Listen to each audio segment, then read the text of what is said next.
গত মাসের ৩০ তারিখে সন্ধ্যা আনুমানিক ৬টা ৩০ মিনিটে আশুলিয়া থানায় একটা সংবাদ পাওয়া যায় যে একজন ফয়সাল নামে একজন লোককে মোটরসাইকেলের পেছনে থেকে কয়েকজন লোক গিয়ে তাকে ছুরির আঘাত করে। লোকটার গুরুতর জখম হয়।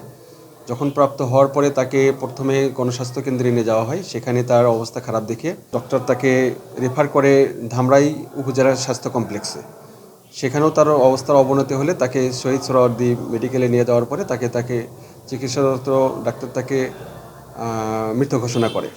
এরপরে আমরা তার লাশটাকে আমরা উদ্ধার করার পরে পোস্টমর্টম শেষে আমরা এর পিছনে কারা জড়িত রয়েছে তাদেরকে আমরা ধরার জন্য আমরা অনেক টেকনোলজি ব্যবহার করা শুরু করে দেই। তার বাবা বাদী হয়। আশুলিয়া থানার একটা চৌকস দল বিভিন্ন জায়গায় অভিযান চালায় এবং এটা সম্পূর্ণ ক্লুলেস ছিল, কারণ যারা মোটরসাইকেলে এসে তাকে ছুরির আঘাত করেছিল এটা সিসিটিভি ফুটেজে দেখা যাচ্ছিল, কিন্তু তাদের মুখ চেনা যাচ্ছিল না সেভাবে। কিন্তু তারপরে আমরা টেকনোলজি ইউজ করে তাদেরকে শনাক্ত করে গতকালকে আমরা মানিকগঞ্জের শিবালয় থেকে 4 জনকে গ্রেপ্তার করি।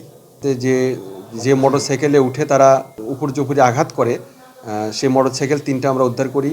এছাড়া হত্যায় ব্যবহৃত 3টা চাপাতি সেটা আমরা উদ্ধার করি। এছাড়া একটা সোরা উদ্ধার করি, কারণ সেদিন তাদের ব্যাপক জিজ্ঞাসাবাদে তারা স্বীকারোক্তির এই হত্যাকাণ্ডের সাথে জড়িত থাকার কথা স্বীকার করে।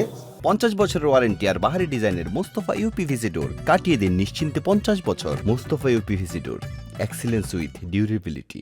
জমি নিয়ে একটা দ্বন্দ্ব ছিল, সেটা 2টা গ্রুপ ছিল, একটা হলো শহীদুল আর একটা হলো শরীফ গ্রুপ। শহীদুল গ্রুপের লোকজন মার খায় হলো শরীফুল গ্রুপের লোকের দ্বারা। তো শরীফুলের পক্ষের লোক ছিল হলো ফয়সাল।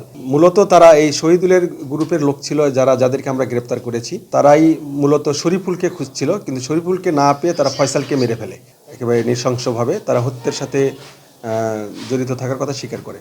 তাদেরকে বিজ্ঞ আদালতে আমরা চালান করছি এবং পরবর্তী আইনি পদক্ষেপ অব্যাহত থাকবে।